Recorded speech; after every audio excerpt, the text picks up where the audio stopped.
Hello mga farmers, welcome sa ating farm. So dito ngayon tayo sa area natin. So sorry ngayon lang ako nakabalik sa pag-vlog sa kuha natin sa farm kasi medyo this past few months is medyo busy talaga ako. Hindi ako nakapag video dito sa farm. So ongoing na din yung harvest natin. So nakita nyo is dito is 71, dito 71 din. Tapos na ito yung kung nakasubaybay kayo sa previous vlog ko, ito yung last vlog ko about sa herbicide application dito sa 272 ko. So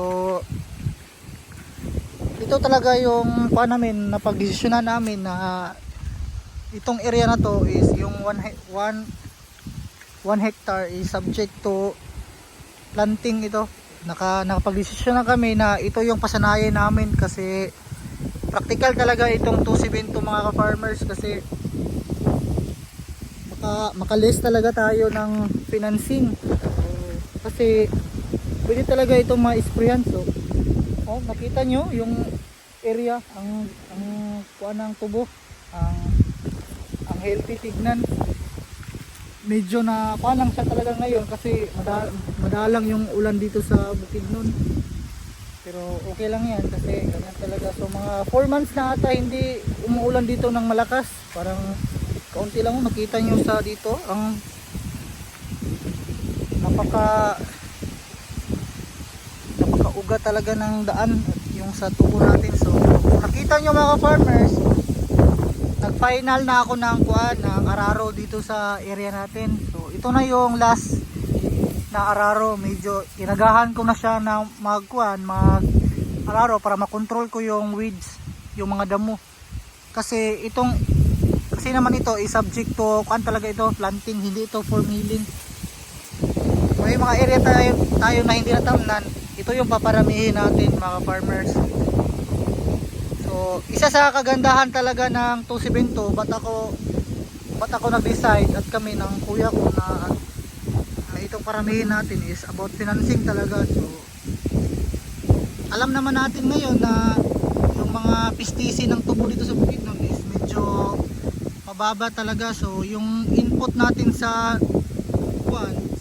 farm natin is medyo malaki din, yung balik is medyo maliit. So sa practical na application talaga, ito talaga yung pinili namin. Yung first choice namin is talaga is 71. So medyo malaki yung expenses sa 71 kasi hindi tolerant herbicide. Medyo siya kanina maapektuhan talaga pag mag-apply tayo ng herbicide sa 71. So ito na, medyo na tayo mga ka-farmers, medyo may mga area tayo na narentahan na pwede natin tamna ng tubo. So in God grace, so lumalaki yung farm natin. So kailangan ko talaga mag-decide kung anong variety na paramihin natin. So isa itong 272 ngayon. So puntahan natin yung tapos na farmers mag-harvest.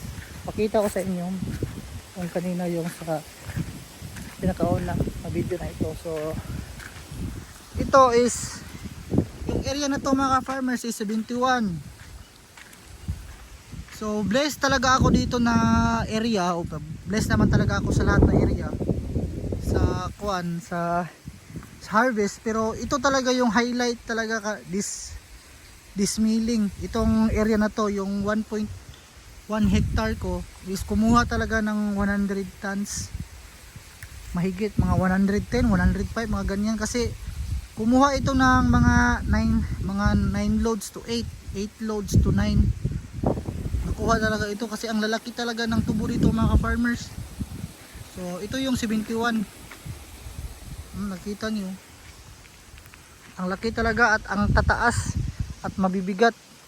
So ito ngayon is subject to de-weeding na talaga ito mga farmers. So nakita nyo is na araro na, ang first araro para makontrol yung weeds. Ito sa kabila is na araro na din pero hindi pa lahat. So ito mga farmers to, ito yung 71, ito yung magandang tubo talaga. Pero disadvantage lang talaga nito is hindi talaga ma-sprayan. hindi talaga practical para sa akin ito kasi maliit pa yung capital ko sa farming. Kailangan ko pa i-roll at kailangan ko pa mag-save ng malaking pera para sa input natin. So ngayon kuan ako na maganda talaga itong 71. So hindi ko muna ito pasasanayin kasi maliit pa yung input ko. So maganda ito. Ang lalaki ng tubo dito mga farmers. So blessed tayo na this area is ako nakakuha talaga ng malaking tan. So ito na.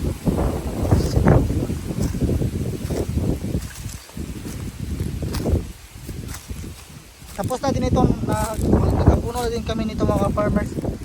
Kasi umuulan naman dito sa Bukidnon.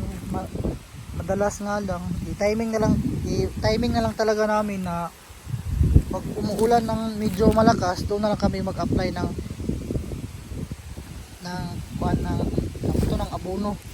Kasi dito sa kabila, dyan sa 272 namin, nag-apply kami ng abono dyan is talaga yun na timing talaga yun sa medyo hindi umuulan. So pero nakita nyo naman yung result, medyo maganda naman mga farmers. Healthy naman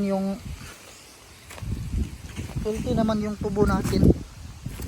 So hindi talaga yung ganitong stage, hindi talaga ganito pag umuulan talaga kasi number one talaga yung ulan na makakaapekto talaga sa pagtubo ng tubo natin. Lahat naman ng halaman is kailangan talaga ng ulan. Pero blessed pa din tayo kasi malalaki na yung tubo natin, nakasurvive talaga sa init. So ito yung kagandahan sa tubo mga farmers. Ito yung kagandahan sa tubo kasi kuan talaga siya sa tolerant talaga siya sa init at hindi kagaya ng mais na once kuan siya na hindi maulanan is automatic failure ka talaga. So itong tubo mga farmers, once na sumubol na talaga ito, ayun, tumurok sa lupa, expected ka talaga na hindi talaga ka mag-failure. Meron ka talagang ma-harvest. So ito yung kagandahan talaga mga farmers. Itong tubo is a long term investment talaga ito para sa mga farmers natin. So sa mga palad lang talaga ngayon is medyo mababa lang talaga yung pesticide natin. Pero wala tayong magagawa dyan kasi ganyan talaga. Hindi naman natin control yung pesticide kasi kahit anong ganda ng tubo natin, pag mababa yung pesticide, hindi talaga gaganda talaga yung kita natin. Pero sige lang, once na hindi lang tayong ma-discourage kasi part naman talaga yan sa farming na may failure at hindi naman tayo failure sa pesticide nga lang, medyo maliit. So ito lang mga ka-farmers, no, pointers lang na itong 71 is ito 72 is magandang variety. Nakita nyo kuhaan talaga kahit El Nino is maganda pa rin yung tubo na to. So yun lang mga farmers, so stay blessed and happy farming.